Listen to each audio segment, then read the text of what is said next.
in today's market, we are going to address whether or not we believe the Raleigh housing market and the general US housing market is about to crash. Stay tuned.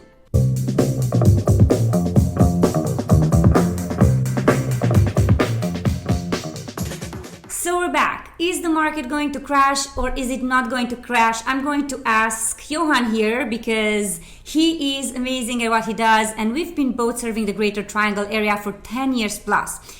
Johan, there's a lot of talk, right? Nationally, Greater Triangle area, forbearances, moratorium. What do you think is going to happen with the market?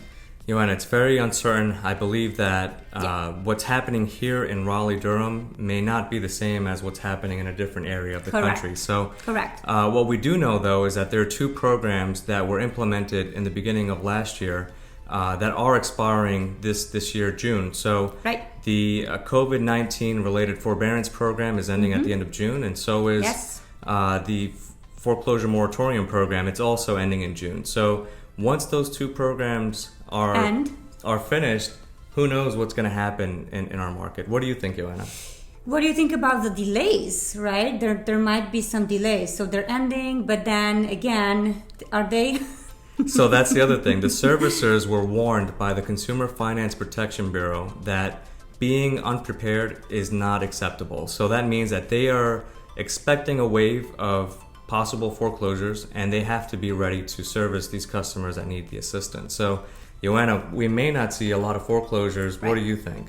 I agree with you, Johan. I think that because of 2008 was very different, so a lot of people are comparing what's happening, the pricing, everything, they're comparing to 2008. But what I see, and I've been in Los Angeles in 2008, so we went as homeowners as well through the disaster of what that was. And to be very honest with you, what happened is that we were immigrants from Romania and we qualified to purchase a house in LA at that point with, we had a credit score, but at that point everyone qualified. At this point, things are a little bit different, right? And so what we see and what we think is that, especially since you said that the banks need to be prepared to help. That is the key. And also uncertainty. So I want to tell you that regardless of what we say, just as an FYI, things might be different, like Johan said, in your area. We are looking at what's happening right now here, and right now a lot of people have equity in their homes. So would you sell your home rather than just give your credit farewell? So if people have equity, they can sell at top pricing. We do not think that there are going to be a lot of foreclosures, to be honest, especially for the area. They can sell, they can go back into renting. The banks are willing to work with them. Maybe FHA, the ones that took an FHA loan might be a little bit, at that point, might be more affected. What do you think? Well, I think that the servicers have a lot of lessons learned from 2008. So they're going to be ready to service the customers that are coming in, independently of what program they have. It could be conventional FHA, USDA, or even a private loan. I think they're going to be more prepared this year, or at this time than they were back in 2008. Right. Of course, there is higher risk with the FHA, but I believe that the government will still help them out.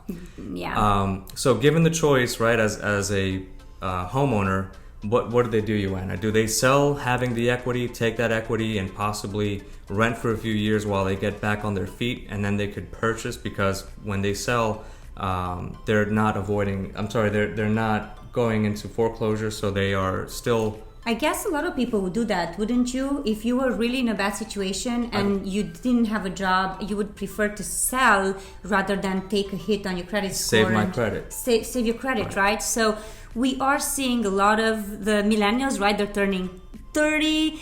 Yay, happy birthday to all of you. So there's a lot. Starting a family. There's a lot of demand. That's what's been happening.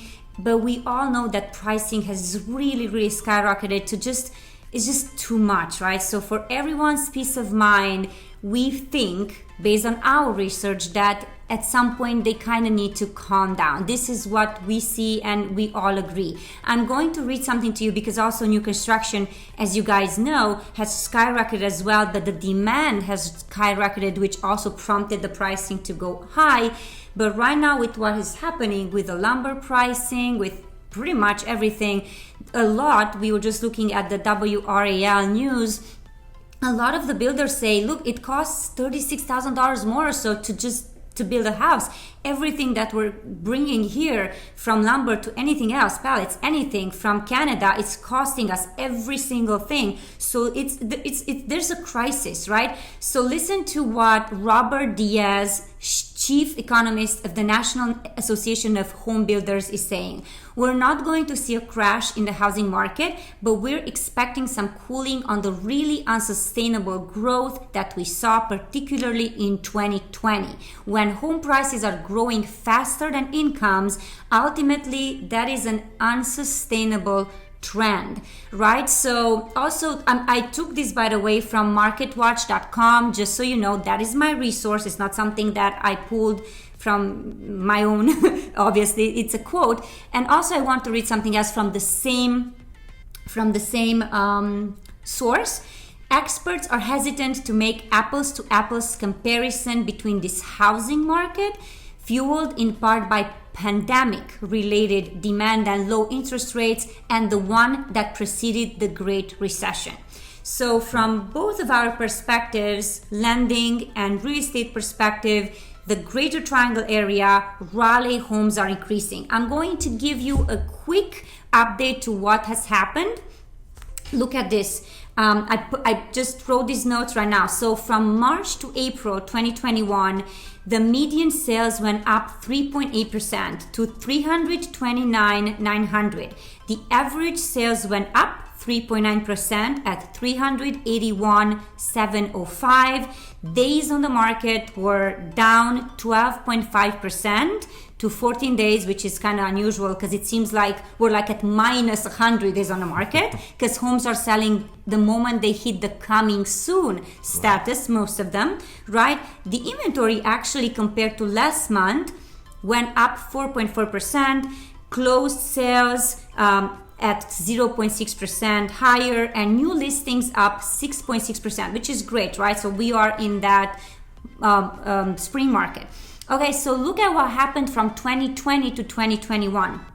The average sales went up 15.1%. Again, we're talking about the Greater Triangle area, you guys. 15.1% for the average sales to $381,705, and the days on the market went down 46.2% compared to last April 2020, and inventory 66.5% lower than last year, right? So we're in a hot market going on. That's what it sounds to me. We're in a very, very hard market, but the market just cannot sustain the millions of people that are wanting to buy. And Joanne, I think that's the other thing with the people talking about foreclosure, right? If you have the choice of selling the home or avoiding foreclosure, these families know that this is going on in this market. So are they really going to want to compete against the current buyers? Mm-hmm. I think they're going to do everything possible to keep their homes, especially if they bought it at a really good time at a really good price. Right. Why not try to keep your home if you can, right? Given the option. So try to keep your home. Don't compete in this crazy market. And I think that's what's going to happen. Yeah. So I hope that this was very good and informative for all of you guys. Again, please do your research. We are not looking into a ball. There's a lot of uncertainty. The market is very volatile, but we are here to answer any questions when it comes to the Greater Triangle area. If you are looking to relocate, feel free to connect with me. If you need mortgage advice, feel free to connect with Johan Alvarez at Altera Home Loans. And thank you so much for watching. Again, subscribe, click the bell button, text, email, all that jazz. Take care and have a beautiful day. Thank you, Johan. Thank you, Joanna.